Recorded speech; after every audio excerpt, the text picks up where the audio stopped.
പരിശീലനം തുടങ്ങുന്ന ദിവസം തന്നെ നിർത്തിവെക്കാനുള്ള ഉത്തരവ് വന്നിരിക്കുകയാണ്. അതെ 17/6/2026 കേരള പോലീസ് അക്കാഡമി തൃശ്ശൂർ ഇവിടെ റിപ്പോർട്ട് ചെയ്യാനാണ് പറഞ്ഞിട്ടുള്ളത്. അതിൻ്റെ ഭാഗമായിട്ട് ഇന്നലെ എത്തി. ഒരു വർഷത്തേക്കുള്ള പാക്കിങ്ങും കാര്യങ്ങളൊക്കെ ആയിട്ടാണ് ഇവിടെ വന്നിട്ടുള്ളത്. അങ്ങനെ രാവിലെ തന്നെ ജോയിനിങ് പ്രൊസീജിയറൊക്കെ ആരംഭിച്ചു. അതിനിടയിലാണ് ഒരു ഓഫീസർ വന്നിട്ട് പറയുന്നത് ഇങ്ങനെ നിങ്ങളുടെ ട്രെയിനിങ് ആരംഭിക്കുന്നതിന് കുറച്ച് സാങ്കേതിക തടസ്സങ്ങളുണ്ടെന്നും നിങ്ങളൊന്ന് ഡയറക്ടറെ കാണണം എന്ന് പറയുന്നത്. അപ്പോൾ ഡയറക്ടറെ സമീപിച്ചു. അപ്പോൾ എൻ്റെ ഈ 83 പോലീസ് SI-മാരുടെ കൂട്ടത്തിൽ തന്നെ മേജ് ചെയ്തിട്ടാണ് എൻ്റെ ട്രെയിനിങ് പറഞ്ഞിട്ടുള്ളത്. അതിൻ്റേതായ എൻ്റെ കയ്യിലുണ്ട്, ഓർഡർ ഉണ്ട്. അതുപോലെ തന്നെ അവരെ ഒഫീഷ്യൽ ഗ്രൂപ്പിൽ തന്നെ ആഡ് ചെയ്തിട്ടുണ്ട്. ഒരു വർഷത്തേക്ക് വേണ്ട സാധന സാമഗ്രികളൊക്കെ എന്നോട് കളക്ട് ചെയ്തിട്ട് വരാൻ പറഞ്ഞിട്ടുണ്ട്. അങ്ങനെ എല്ലാ പ്രൊസീജിയേഴ്സും കഴിഞ്ഞപ്പോഴാണ് ഈ ഒരു ന്യൂസ് കണ്ടത്. ഒഫീഷ്യലായിട്ട് എനിക്ക് ഒന്നും കിട്ടിയിട്ടില്ല, വിവരം തന്നിട്ടില്ല.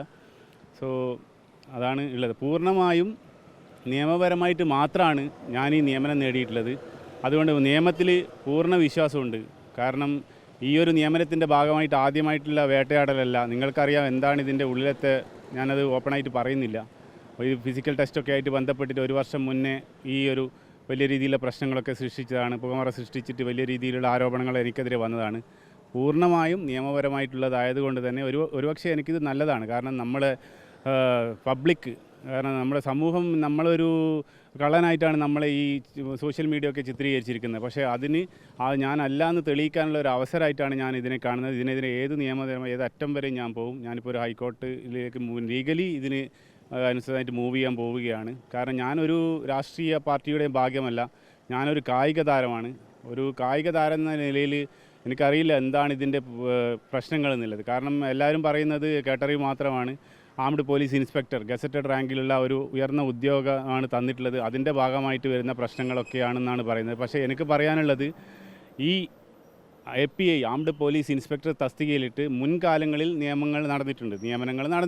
അതും കൂടി പരിശോധിക്കണം. അങ്ങനെയാണെങ്കിൽ എന്നെ പുറത്താക്കുന്നതോടുകൂടി ഇത്രയും നിയമനങ്ങളും അവർ നടപടികൾ സ്വീകരിക്കണം എന്നാണ് പറയാനുള്ളത്. അല്ലാതെ ഒരു ഷിനു ചൊവ്വക്ക് മാത്രം ഒരു പ്രത്യേക റൂളായിട്ട് ഇത് കാണേണ്ടതില്ല. പിന്നെ രണ്ടാമത് തെറ്റിദ്ധരിപ്പിക്കുന്ന വിഷയം എന്ന് പറയുന്നത്, ഞാൻ പങ്കെടുത്ത ഇവൻറ്റ് അതിന് എന്താ പറയുക, ഇതില്ല, വാല്യൂ ഇല്ല എന്നൊക്കെയാണ് ചില ആൾക്കാർ പ്രചരിപ്പിക്കുന്നത്.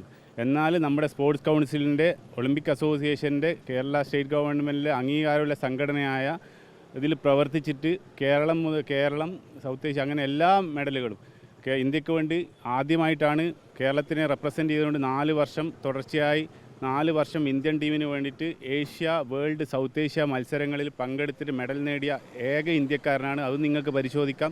എൻ്റെ ഡിഗ്രി MBA പോസ്റ്റ് ഗ്രാജുവേഷൻ ഉണ്ട്. അതുപോലെ MA ആന്ത്രോപോളജി ഉണ്ട്.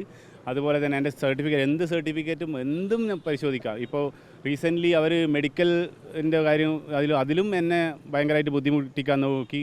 വലിയ രീതിയിലുള്ള ടെസ്റ്റുകളൊക്കെ നടത്തി. പക്ഷേ ആ ഭാഗ്യത്തിന് എന്നെ ആ ഒരു ഇതിൽ അവർക്ക് എന്നെ പിടിക്കാൻ പറ്റിയിട്ടില്ല. അപ്പോൾ ഫൈനലി ഇതാണ് ലാസ്റ്റ് ചുവടുവെപ്പ് എന്ന് പറയുമ്പോൾ, നമ്മളിപ്പോൾ എന്താ പറയണ്ടേ, വിളിച്ചു വരുത്തിയിട്ട് ഇലയിട്ടിട്ട് ചോറില്ല എന്ന് പറയുന്ന ഒരു അവസ്ഥയാണ് ഇപ്പോൾ എന്നോട് കാണിച്ചിരിക്കുന്നത്. ഇതിനെതിരായിട്ട് ശക്തമായിട്ട് തന്നെ ലീഗലി മുന്നോട്ട് പോകുമെന്നാണ് പറയാനുള്ളത്. നിയമനം തന്നെ റദ്ദാക്കാനുള്ള ഒരു കാര്യത്തിലേക്ക് പോകുന്നത് അങ്ങനെയാണ് എനിക്കറിയില്ല ഇതിൻ്റെ. കാരണം എനിക്കിത് പൊളിറ്റിക്കൽ ഇതൊന്നും എനിക്കറിയില്ല. കാരണം ഞാൻ പറഞ്ഞു, ഞാനൊരു രാഷ്ട്രീയക്കാരനല്ല, ഞാനൊരു കായിക താരമാണ്. ഇതൊരു കായിക മേഖലയോടുള്ള ഒരു വെല്ലുവിളിയാണെന്നാണ് പറയാനുള്ളത്. ഒരു കായിക താരത്തിന്, കാരണം നമ്മൾ വേറെ പിൻവാതിൽ നിയമനമോ അങ്ങനെയൊന്നുമല്ല, ഒരു കായിക താരത്തിനെ നിയമിക്കുമ്പോൾ പിന്നെ പോലും ഇത്രത്തോളം ഇഷ്യൂ ഉണ്ടാകുമെങ്കിൽ എങ്ങനെയാണ് ഈ സ്പോർട്സ് താരങ്ങളൊക്കെ മുന്നോട്ട് വരിക? കായികക്ഷമതാ പരീക്ഷയിൽ പരാജയപ്പെട്ടു എന്നുള്ളതായിരുന്നു വന്ന ആരോപണം.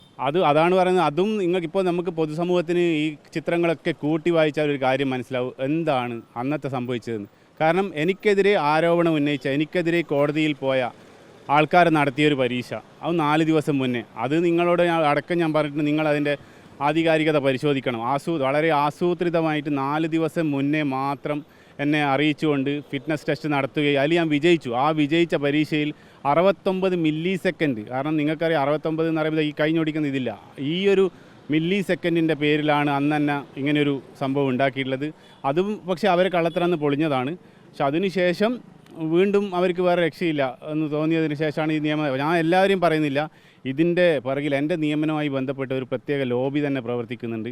അതുതന്നെയാണ് അവരെ ലക്ഷ്യം വെച്ചാൽ ഏത് നിലയിലും പോയിട്ട് ഏത് തരത്തിലും ഈ നിയമനം തടയണം എന്നുള്ള രീതിയിലാണ് അതിങ്ങനെ എന്താ പറയുക, നമ്മൾ ദൃശ്യം മൂവിയിലുള്ള പോലെ ഞാൻ എപ്പോഴും ഇതിനു വേണ്ടി അലേർട്ടായി നിൽക്കുന്ന ഒരാളാണ്. എനിക്ക് വലിയ പുതുമയൊന്നും തോന്നുന്നില്ല. കാരണം അത് ഷോക്കുന്നു. കാരണം എനിക്കറിയാം അവർ എന്തായാലും ഇതിനെ പിറകെ തന്നെ ഉണ്ടെന്നുള്ളത് ഒരു പ്രശ്നമല്ല. പിന്നെ വൺ മോർ തിങ് പറയാനുള്ളത് വെച്ചാൽ ഇപ്പോൾ നിങ്ങൾ ഈ ബൈറ്റ് കൊടുത്താൽ തന്നെ ഇതിൻ്റെ അടിയിൽ കമൻസുകൾ, എനിക്കെതിരെ നെഗറ്റീവ് കമൻസുകൾ ഉണ്ടാക്കാൻ ഇവരെ ഗ്രൂപ്പിലേക്ക് ഇടുകയും ആ ഗ്രൂപ്പിൽ നിന്ന് വരുന്ന കമൻസ് ഇങ്ങനെ ഈ നെഗറ്റീവ് കമൻസ് ഇട്ടിട്ട് പബ്ലിക്കിനെ തെറ്റിദ്ധരിപ്പിക്കുന്ന രീതിയിലേക്കുള്ള ഈ സംഭവം ഉണ്ടാകും. നിങ്ങൾ നോക്കി, നിങ്ങൾ ഈ ബൈറ്റ് ഇടുമ്പോഴേക്കും അതിൻ്റെ താഴേക്ക് വരും. കാരണം ഒരു പെർട്ടിക്കുലർ ഗ്രൂപ്പിലേക്ക് അവരത് കൊടുക്കും. ആ ഗ്രൂപ്പിൻ്റെ ആൾക്കാരോട് നെഗറ്റീവ് കമൻറ്റ് നട്ട് ഇടും.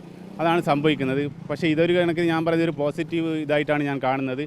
എൻ്റെ എന്താ പറയണ്ടേ, നിയമനത്തിൻ്റെ ആധികാരികത ഉള്ള തീർച്ചയായും എന്താ പറയുക സത്യസന്ധമാണെന്ന് തെളിയിക്കാനുള്ള ഒരു അവസരമാണ്. ഞാനിതുമായിട്ട് നിയമ നടപടികളായിട്ട് മുന്നോട്ട് പോകും.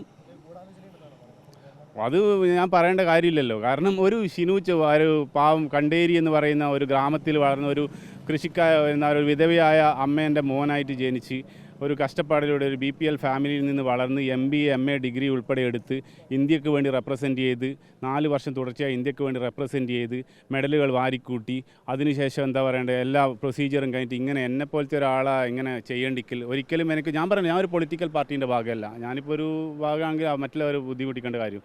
ഇത് ഞാൻ പറഞ്ഞല്ലോ, ഒരു കൂട്ടം ഉദ്യോഗാർത്ഥികളുടെ ഗൂഢാലോചനയുടെ ഭാഗമായിട്ട് എനിക്കെതിരെ നടക്കുന്ന കാര്യങ്ങളാണ്. അപ്പോൾ നിങ്ങളോട് പബ്ലിക്കിനോട് എന്നോട് പറയാനുള്ളത്, എന്നെ ഈ ഒരു നിയമപരമായി നീങ്ങുന്നതിൽ എല്ലാവരുടെയും സപ്പോർട്ടും പ്രാർത്ഥനയും എനിക്കെതിരെ ഉണ്ടാവണമെന്നാണ് പറയുന്നത്. സാധനങ്ങളൊക്കെ നമ്മളെ സുഹൃത്തുക്കളൊക്കെ സഹായിച്ചിട്ടാണ് ഞാൻ ആക്ച്വലി, നിങ്ങൾക്കറിയാലോ 1 ഇയർ ട്രെയിനിങ് പ്രോഗ്രാം എന്ന് പറയുന്നത് നമ്മളോട് ഇവിടുത്തെ ഒഫീഷ്യൽ ഞാനിപ്പോൾ നിങ്ങൾക്ക് കാണിച്ചു തരാം. ഒഫീഷ്യൽ ഗ്രൂപ്പിൽ പറഞ്ഞിട്ടുള്ളത് 3 വെള്ള shirt, 3 pant, official shoes, belt, പിന്നെ ബെഡ്, പേസ്റ്റ്, അങ്ങനെ A to Z സാധനങ്ങൾ ഒരു വർഷത്തേക്ക് വേണ്ട എല്ലാ സാധനങ്ങളും കരുതിയിട്ട് ഇവിടെ വരാൻ പറഞ്ഞു. അതുപോലെ തന്നെ ഉദ്യോഗസ്ഥരുടെ ബോണ്ട്, ജാമ്യം, പിന്നെ 1000 രൂപേൻ്റെ ബോണ്ട് പേപ്പർ, അങ്ങനെയൊക്കെ എല്ലാ കാര്യങ്ങളും ചെയ്തിട്ടാണ് ഇവിടെ വന്നിട്ടുള്ളത്. ഒരു വർഷത്തേക്കുള്ളത് ഞാൻ വീട്ടിൽ നിന്നൊക്കെ, നമ്മളൊരു മാനുഷിക പരിഗണന നിങ്ങൾ ചിന്തിക്കണം. നമ്മളെ വീടുകളിലൊക്കെ അമ്മയും എല്ലാവരോടും ഒക്കെ നമ്മൾ യാത്ര പറഞ്ഞിട്ട് ഇവിടെ വന്നിട്ടുള്ള സമയത്താണ് രാവിലെ ഇങ്ങനെ ഈ സംഭവം ഉണ്ടാകുന്നത്. ഇതിനെതിരെ നമ്മൾ ലീഗലായിട്ട് മുന്നോട്ട് വേറെ അങ്ങനെ ഒരു വിഷമമൊന്നുമില്ല. ലീഗലായിട്ട് മുന്നോട്ട് പോകാം. നമുക്ക് ബാക്കിയെല്ലാം നിയമത്തിൻ്റെ വഴിക്ക്. ഇതൊരു പോരാട്ടമാണ്. ഈ പോരാട്ടത്തിൻ്റെ അങ്ങേയറ്റം വരെ നിയമപരമായിട്ട് പോകും. നിയമത്തിൽ വിശ്വാസമുണ്ട്. ഇത് ഞാൻ തെളിയിക്കും എൻ്റെ നിയമം.